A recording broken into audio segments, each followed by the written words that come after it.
আসসালামু আলাইকুম, সবাইকে জানাচ্ছি স্বপ্নে কিচেন ব্লগে আর একটা নতুন রেসিপির আমন্ত্রণ। আজকে আপনাদের জন্য নিয়ে চলে এসেছি দারুণ মজার একটা লোভনীয় রেসিপি, যেটা আমার সব থেকে বেশি পছন্দের। আমার মনে হয় আজকে রেসিপিটা দেখার পরে সেটা আপনাদের কাছেও অনেক অনেক ভালো লাগবে। আজকে আপনাদেরকে তৈরি করে দেখাবো দারুণ মজার রেসিপি, সেটা হলো চাল কুমড়া শাক দিয়ে মাছের একটা রেসিপি। চাল কুমড়া শাক দিয়ে মাছ রান্না আমার ভীষণ একটা পছন্দের রেসিপি বলা যায়। আমি চাল কুমড়া খাই আর না খাই, শাকটা কিন্তু আমার ভীষণ পছন্দের। তবে আজকের এই লোভনীয় রেসিপিটা আমার মনে হয় যারা শাক প্রেমী বা শাক খেতে পছন্দ করেন তারা সবাই পছন্দ করবেন। আর আজকের শাকটা এতটা মজাদার বা এতটা লোভনীয় যে কি বলবো, আপনারা না খেলে কিন্তু আসলেই মিস করবেন। তাই বলবো কোনোভাবে মিস না করে সম্পূর্ণ ভিডিওটা দেখে একবার হলো বাসায় ট্রাই করবেন। তাহলে চলুন দেখে আসি কীভাবে তৈরি করছি আজকের এই মজাদার রেসিপিটা। আপনারা কয়দিন আগে দেখেছিলেন যে আমি একটা চাল কুমড়ার চারা লাগিয়েছিলাম। সেই চাল কুমড়াটাই কিন্তু আজকে অনেকটা বড় হয়ে গেছে গাছটা। আর আমার বাড়ি ছাড়িয়ে এটা আরেক বাড়ি লতাটা বেয়ে চলে গেছে, দেখতেই পাচ্ছেন। মানে ছবেদা গাছ থেকে সাজনা গাছ পর্যন্ত। তো এই লতাটা অনেক বড়। তো আমি ভাবলাম আসলে চাল কুমড়া যদি ধরেও তাহলে কিন্তু আসলে এটা নিচে ভেঙে পড়ে যাবে। তার জন্য এই লতটা কেটে আমি নিয়ে চলে আসলাম অফ ক্যামেরায়। তা দেখুন চাল কুমড়ার শাকটা এত ফ্রেশ আর এতটা সুন্দর লাগছে যে কি বলবো।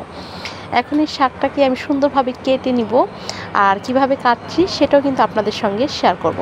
আর আমার মেয়ে দেখুন এই চাল কুমড়ার ফুলটা নিচ্ছে। আমি কিন্তু চাল কুমড়া খাই আর না খাই বা ধরুক আর না ধরুক, চাল কুমড়ার শাকের জন্যই কিন্তু আমার খুবই পছন্দের এই চাল কুমড়া শাক। আর সেজন্যই আমি এই চাল কুমড়ার চারাটা লাগিয়েছি, যেন আমি চাল কুমড়া খেতে না পারলেও শাকটা যেন খেতে পারি। তো এখন আমি চাল কুমড়া শাকটাকে কেটে নিচ্ছি প্রথমে। আর চাল কুমড়া শাকটা কিন্তু একটু দেখুন, মানে একটু একটা আঁশ থাকে, যেটা কাটা কাটা যেরকম মিষ্টি কুমড়া শাকের থাকে ঠিক সেরকম। তাই একটু সাবধানে কাটবেন যেন হাতে লেগে না যায়।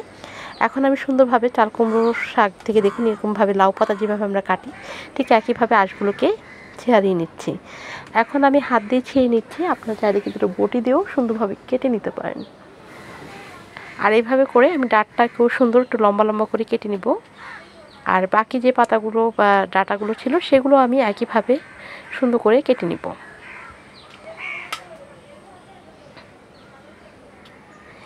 এই তো দেখতে পাচ্ছেন ঠিক এভাবে কিন্তু আমি সবগুলো শাক কেটে নিয়েছি।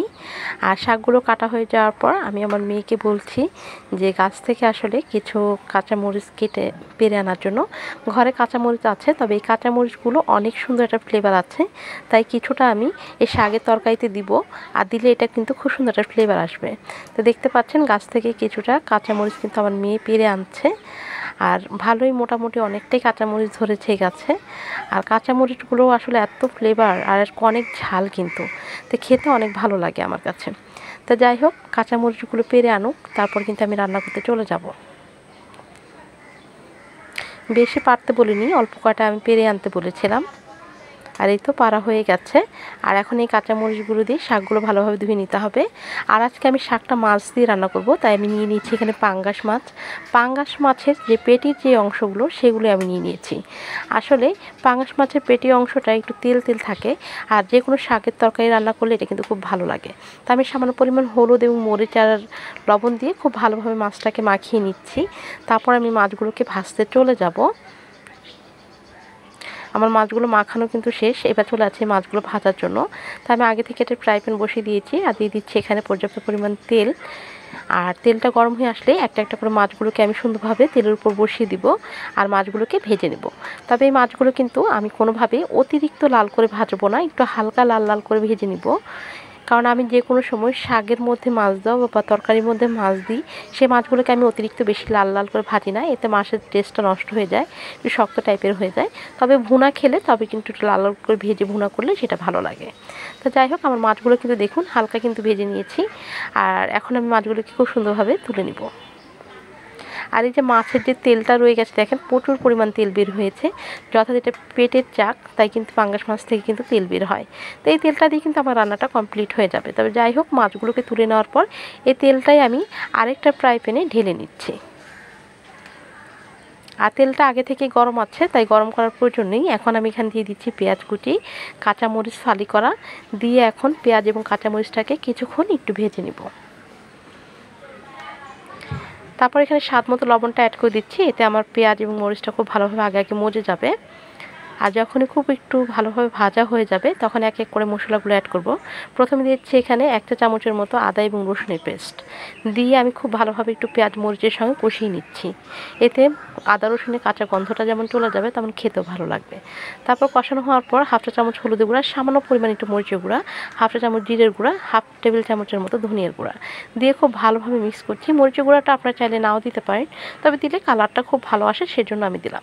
তো সামান্য পরিমাণ পানি দিয়ে মশলাটাকে খুব ভালোভাবে এখন কষিয়ে নিব। এতে মশলার যে কাঁচা গন্ধটা ধীরে ধীরে চলে যাবে, আবার রান্নার টেস্টটাও কিন্তু অনেক ভালো আসবে। এখন দেখুন আমার মশলাটা কিন্তু খুব ভালোভাবে কষানো হয়ে গেছে। এখন আমি যে শাকটা ধুয়ে রেখেছিলাম চাল কুমড়া, সেই শাকটা এখানে দিয়ে দিয়েছি। আসলে মূলত আমি এই চাল কুমড়া গাছ লাগিয়েছিলাম এই শাক খাওয়ার জন্য। আমার চাল কুমড়া ধরুক আর না ধরুক, শাক খাওয়ার জন্য আসলে এই চাল কুমড়া গাছটা আমার লাগানো, আর সেটাই প্রথম খেলাম। আমার কাছে খুবই ভালো লাগছে। নিজের গাছের এরকম যে কোনো সবজি বা শাক খেতে কিন্তু আসলে সবারই ভালো লাগে। তবে যাই হোক, এখন খুব ভালোভাবে কিন্তু মিক্স করে দিচ্ছি আমি মশলার সঙ্গে শাকটাকে, দেখতে বুঝতে পাচ্ছেন। আর শাকটা কিন্তু কমে যায়, দেখতে পাচ্ছেন যে শাকটা কিন্তু অনেকটা কমে গেছে। এখন খুব ভালোভাবে আমি শাকটাকে একটু কষিয়ে নেব। তো আমি আবার ঢাকনা দিয়ে ঢেকে দিচ্ছি, শাকটা আরেকটু কষিয়ে নেব সেজন্য। আর এই শাকটার মধ্যে কিন্তু তেমন একটা পানি বের হয়নি, দেখেই বুঝতে পারছেন যে এরকম কোনো পানি কিন্তু বের হয়নি। তো হালকা পানি বের হয়েছে। এখন আমি এই শাকের মধ্যে ঝোলের জন্য, মানে সেদ্ধ হওয়ার জন্য বা হালকা একটু ভিজা ভিজা রাখার জন্য আমি যে পরিমাণ পানি প্রয়োজন সেটা দিয়ে দিচ্ছি। আর এই শাকটা কিন্তু অতিরিক্ত বেশি ঝোল হবে না, মাখা মাখা একটা ঝোল হবে, তার জন্য এটা খেতেও কিন্তু অনেক ভালো লাগে। তা আমি দেখছেন পানি দিয়ে দিয়েছি, আমার মনে হচ্ছে আরও একটু পানি লাগবে, তা আমি এখানে আর একটু পানি অ্যাড করে দেবো। তার একটু পানি অ্যাড করে দিলাম। তারপর একটা একটা করে মাছগুলোকে বসিয়ে দিলাম। জাস্ট মাছগুলো আমি বেশিক্ষণ ভাজিনি, তার জন্য কিন্তু একটু কাঁচা রয়ে গেছে। তা আমি এখন যদি মাছটা দিয়ে দিই তাহলে খুব সুন্দরভাবে কিন্তু এটা সেদ্ধ হয়ে যাবে। আর বাটির মধ্যে দেখুন অনেকটা পরিমাণে মাছের তেল রয়ে গেছে, সেটাও দিয়ে দিলাম। আর একটু সময় নিয়ে, মানে শাকটা তো সেদ্ধ হতে বেশি সময় লাগে না, তার জন্য আসলে মাছটা এখনই দিয়ে ফেললে ভালো হয়। আর মাছটা এবং শাকটা সমানভাবেই কিন্তু একসাথে সেদ্ধ হয়ে যাবে। আর একটু সুন্দরভাবে উপর থেকে নিচ করে দিলাম যেন মাছটা খুব ভালোভাবে সেদ্ধ হয়। এখন ঢাকনা দিয়ে ঢেকে কিছুক্ষণ অপেক্ষা করছি। আর এই পর্যায়ে দেখতে পাচ্ছেন খুব সুন্দরভাবে কিন্তু শাকটা আর পানিটা কিন্তু ভালোভাবে একটু শুকিয়ে আসছে। আর এখন এই জায়গায় দিয়ে দেবো যে কাঁচামরিচগুলো আমি গাছ থেকে পেরে এনেছিলাম, সেই কাঁচামরিচটা আমি এখন দিয়ে দিব। এখন যদি আমি কাঁচামরিচটা দিই, এই কাঁচামরিচের ফ্লেভারটা কিন্তু খুব ভালো লাগে। এই সময় যদি আপনি কিছু কাঁচামরিচ অ্যাড করেন। এবার ঢাকনা দিয়ে ঢেকে আর 4-5 মিনিটের মতো অপেক্ষা করছি। আর এই পর্যায়ে দেখতে পাচ্ছেন তরকারির ঝোলটা কিন্তু অনেকটাই কমে এসেছে। এখন আমি একটু হালকা নাড়িয়ে দিচ্ছি। আসলে অতিরিক্ত বেশি নাড়াচাড়া করা যাবে না, যথাযথ এটা পাঙ্গাস মাছের পেটির চাক, এটা কিন্তু ভেঙে যাওয়ার সম্ভাবনা একটু বেশি থাকে। জাস্ট আমার তরকারিটা কিন্তু হয়ে গেছে, এবার নামিয়ে আমি পরিবেশন করছি। এই তো হয়ে গেল আমার দারুণ মজার লোভনীয় একটি রেসিপি, পাঙ্গাস মাছ দিয়ে চাল কুমড়ার অসাধারণ রেসিপিটা। তবে আমি পাঙ্গাস মাছ দিয়ে করেছি, আপনারা চাইলে কিন্তু যে কোনো মাছ দিয়ে রেসিপিটা তৈরি করতে পারেন, তবে পাঙ্গাস মাছ দিয়ে করলে এটা বেশি ভালো লাগে। যাই হোক, রেসিপিটা কেমন লাগলো অবশ্যই জানাতে ভুলবেন না। আর এরকম রেসিপি অবশ্যই গরম গরম ভাতের সাথে ট্রাই করবেন, সবার কাছে অনেক অনেক ভালো লাগবে। আর কেমন লাগলো অবশ্যই জানতে ভুলবেন না। আর চ্যানেল নতুন হয়ে থাকলে চ্যানেলটাকে সাবস্ক্রাইব করে চ্যানেলের পাশে থাকবেন, পাশে থাকে বেল আইকনটা বাজিয়ে দিয়ে নোটিফিকেশন ডাউন করবেন। সেক্ষেত্রে কিন্তু স্বপ্নে কিচেন ব্লগে এরকম নতুন নতুন রেসিপিগুলো সবার আগে আপনার কাছে পৌঁছে যাবে।